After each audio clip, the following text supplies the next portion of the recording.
Good morning. So today we have Mr. Prashant Mali, cyber law expert. I think he needs no introduction.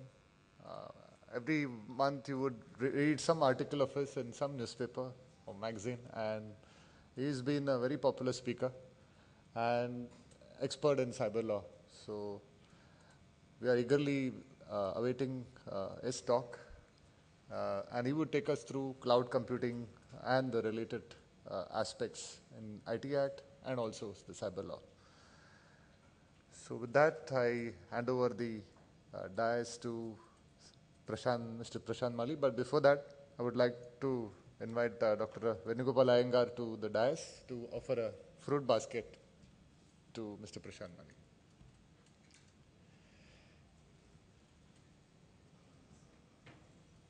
Welcome to this warm morning, and it's all yours now.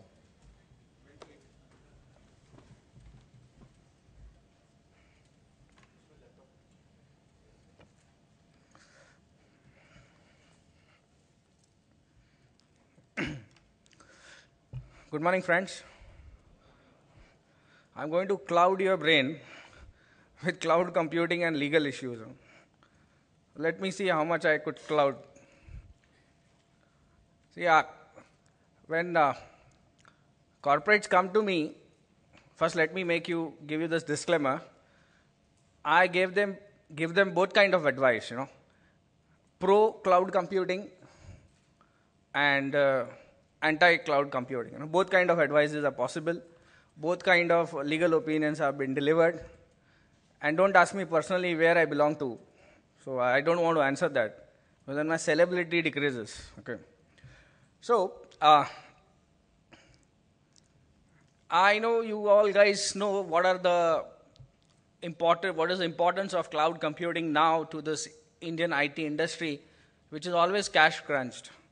And the best thing what cloud computing brings to this Indian IT arena is scale and the cost. The cost becomes very important when cloud computing we're looking at. And whenever you CISOs or you auditors, when you look at cloud computing, the first thing obviously which comes to mind is the security aspect of it. So what are the positives here? The positives here are sell and cost, choice and agility, then change management, which can be very faster there. But then what are the problems? Security, lock-in, reliability, lack of control. So if you see, problems are more sometimes. I'm altering my statement. And then it's positives. So let me take you to legal issues, because normal issues to you guys also know. So when you look at legal issues in cloud computing, we have this 5 parameters: the law, the liability, data portability, copyright, and compliance. I think this compliance part would be talked to you by many speakers, so I would not thrust upon that much more. But these issues are very prime most important when you look at Indian legal scenario which has now come up. Now what are these? Why cloud computing now? Cloud computing offer low cost barrier to entry and easy scaling possibilities. You can scale by just one phone call, as what they say. And there are no huge agreements what you sign. What you have is easy click and wrap agreements. You go to cloud computing website, you take a service, they give you some terms and conditions, and then you have to say, I agree. And then you do agree, you are in agreement for so many risks. So when you click I agree, there is a huge bill and there is a huge risk associated. Cloud computing means, whether this is myth or reality, they say it is always on. You imagine one scenario when the whole cloud is burst. Then from always on to everybody off. Real-time information and immediate feedback, what you get out of cloud computing. Now, compliance of cloud computing. Let me start with this. Now, in Indian scenario, there are huge compliance requirements on various aspects. SEBI asks, SEBI is asking for some kind of compliance. IT Act is asking for compliance. You got then ISO compliance. And so many compliances one after another. And when you look at all the contracts, vendor contracts, outsource contracts, there will be so many clauses which will say, I'll audit you, you will audit somebody else. Okay, so there are so many auditors upon auditors upon auditors who want to actually audit your scenario. And you have your data on cloud. And where is this data? I never know. At a given point, my data is moving, so I don't know where my data is. And people want to audit on this. So geographically, decentralized cloud services are used. Then how do you audit? That becomes a problem. Applicable law and competent court. See, in India, if you have a problem here in, suppose, Juhu, and suppose your office is in Lokhandwala, you try to lodge a case in Lokhandwala police station, that is DN Nagar or Amboli police station, they'll say, I don't have jurisdiction. Okay, you go to Juhu police station. Okay, now this I am talking about two police stations which are adjacent in one single city. And we're looking at cloud computing. It is neither city nor state. It is now we're talking about countries because not major cloud infrastructure have been installed in Indian peripheral, still getting installed. So if outside own country, any litigation can become prohibitively expensive. See, I get many cases, many companies come to me, okay, there is a data theft case. But first point, we don't want to do police complaint. You investigate and you file an inquiry report. And then we'll decide. Why? Because it's expensive. It takes time and money. And when it is cross-country, it becomes more expensive. You will have international lawyers, you will have international courts, you have flying here and there. Now, what is the most important point is here, what happens in the case of bankruptcy of cloud computing service provider? Now, in US, you have seen, they declare bankruptcy in a single night. That company is bankrupted. We have seen big corporations going kaput. If that cloud computing service provider goes bankrupt, or it has been sold to some other company, and that other company belongs to our enemy country. Think on this. Yeah, that company belongs to a country which do not follow DPA, that's Data Protection Act, or our Indian IT Act. There are no legal security parameters as of that, because nowadays you have money in many countries. They can easily buy. So we used to talk about email vault. Many organizations have this email vault. That has been bought by, I suppose, by Symantec. So now it's gone to Symantec. So now all the thousands and lakhs of mails, email IDs, have now gone to Symantec. So the ownership is suddenly changed. The locations of the data centers also change. Now, compliance as per the IT rules 2011. Cloud computing service providers, as per the definition, get classified as intermediary. Now, when they get classified as an intermediary, they need to follow this intermediary rules of 2011, which comes under IT Act. Here, these rules you must be aware. Now, if there is some problems in the cloud computing service, see, the second rule is much more important. The user agreement shall inform users about computer resource not to host, display, upload, modify, publish, transmit, update, or any share information about copyright violation, songs, pornography. And if somebody reports to them, they need to take it down, this data in 36 hours. If it doesn't happen in 36 hours, if they don't take this kind of objectionable photographs, data, MP3 files down, your cloud computing services may be stopped.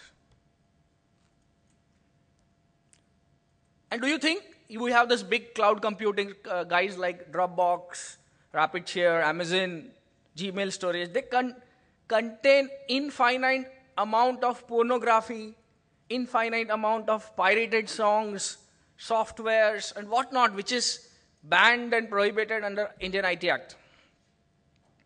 And one action here and there goes down. You must have seen this result of John Doe order of this Calcutta High Court, where in single night, even though that order was reviewed later, but in single night, all the major websites from where you used to download songs suddenly went off with Indian ISPs.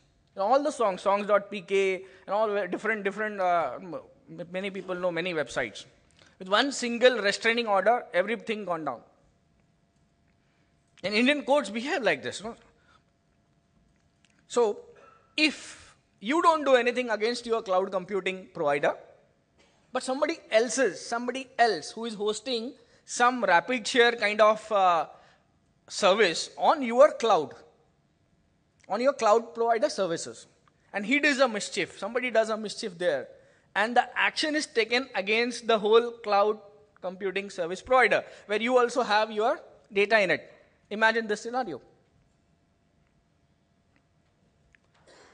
Intermediary has been defined in section 21W of the IT Act 2000, and whoever takes data on for his own purpose, for anybody's behalf, stores, transmits, records, anything, and includes telecom providers, network service providers, blah, blah, blah. Now, what are indemnity issues in cloud computing? See, if you carefully read cloud computing agreements, organizations come to me in both the aspects. When they want to hire a cloud, to weight the cloud computing agreements and whether it is legal. And they come to me when they want to fire the cloud computing guy also. Because problems are both. Because when you hire, it's one-way entry, You have got huge amount of data on the cloud. And where this data is, you never know. Number one, see, these are some agreement clauses out of your cloud agreement. They say, we and our licensors, that means you have a cloud service provider in US and he has a franchisee in Mumbai or in India. He's giving you that service, cloud computing service provider. He says, we and our licensor shall not be responsible for any service interruption. This is a clause extracted from a cloud service provider. You imagine, if they are not responsible for service interruption, who will be responsible? We. Including without limitation to power outages, system failures, or interruption, including those that affect the receipt, processing, acceptance, completion, settlement of any payment services. See, payment gateway, I've got a couple of payment gateway clients, they never go on this cloud services. Neither we or neither our licensors shall be liable to you for any direct, indirect, incidental, spatial, consequential, or exemplary damages. So tomorrow, if some of your client, because of miscreant of this cloud computing service provider, files a case against you, and you are looking to cloud computing providers that because of them, this case was filed against me, they have this indemnity. They'll say, we have clearly mentioned in the agreement that we are not going to indemnify you. The case is on you, you paid for it. This has happened in US. There are almost 7 case laws on this, where cloud computing service providers put their hands up and the client had to bear the money. And who will indemnify the customer or the user? The company who is taking the services. Now see, this is the funniest clause what you see in the cloud computing arena. It says, you are utilizing a shared disk model and we cannot risk the chance your third party may interfere with another clients using the same platform. Now cloud computing is a platform which is shared by many people, right? And if somebody else is in the cloud does miscreant, they say we are not responsible. So what happens to the risk mitigation? It's a question which never gets answered. Now, legal liability of cloud providers. Now, including India, many jurisdictions, cloud providers are to be held liable for illegal data they may be hosting. Now, what are the escape routes they have? They say, we have no liability for the services that consist of storage of electronic information under the condition that provider has no knowledge or awareness of illegal nature. Now, this clause is there in the IT rules of the IT Act. If cloud guy says, now this is pro cloud, कि I was not aware कि this falana data was there on my cloud, then he can raise his hand. I want to bring in focus that Bazi.com case where an engineering student hosted a pornographic